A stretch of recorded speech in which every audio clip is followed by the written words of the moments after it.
Hello, welcome to my channel. If you're new here, my name is Elad. I'm an Excel enthusiastic. I've been using it for more than 10 years, professionally speaking. And I've been working as a freelancer, selling my Excel capabilities throughout various freelancer platforms. I've also created this YouTube channel because I wanted to share some of that knowledge here for everyone to see. Today I want to be talking about a very nice feature which is password protecting, and this is very common if you're building something for someone and you don't want them to absolutely ruin your formulas or input data where you don't want that to be inputted. So let's jump straight to it. When you want to protect your sheet or your workbook, all the magic happens in the area called protect. Protect sheet, protect workbook, that is here in the review area. Sorry, let me just pin that back. Okay, so first of all, before you protect the sheet, you have to set up which cells are going to be protected. Now, if you select all of the sheets, all of the cells, sorry, and you go to Format Cells, to Protection, this is where it happens, you will see that by default it's flagged as locked. This means that any cell, once you protect it, will have an impact. For example, let's go to column D, Format Cells, Protection, and I'm going to remove that checkbox. When I do that, basically the protecting sheet won't affect column D. Now let's see Protect Sheet. Protect Sheet only applies on the sheet that you are working on. And you have a password to unprotect sheet. If you leave it open, like I'm going to do, I'm pressing enter, and the sheet is protected.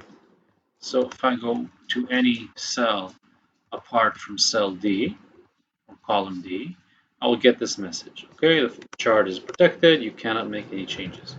If I go here, I can do whatever I want.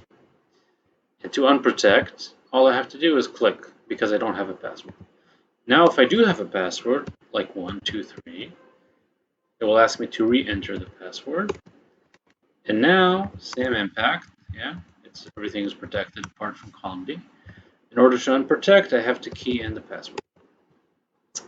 Okay, so when I click Protect Sheet, you notice that below there are a few options. The default is to select and select unlocked cells, but you have a lot more options which you can allow the user to operate on locked cells. For instance, format cells. So let's go ahead and protect, and you'll see that, for instance, when I right-click on a cell, a lot of the options are not available anymore. Also formatting cells, okay?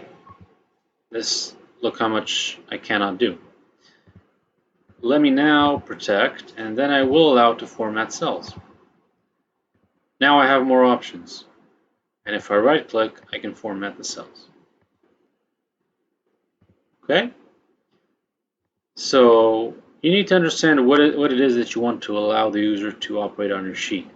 Insert rows, insert columns, filtering, deleting. So there are a lot of options that you can allow the user to operate here using a pivot table. Okay, so protection does have its limits, but it does allow some flexibility. The other option of protection is protect the workbook. Now you can see that I can add a sheet, delete a sheet, a lot of options, rename, whatever. If I click on protect workbook, again I get the optional password. You will notice that now I don't have a lot of options. I can't add a sheet, I can't delete, I can't rename, I can't hide.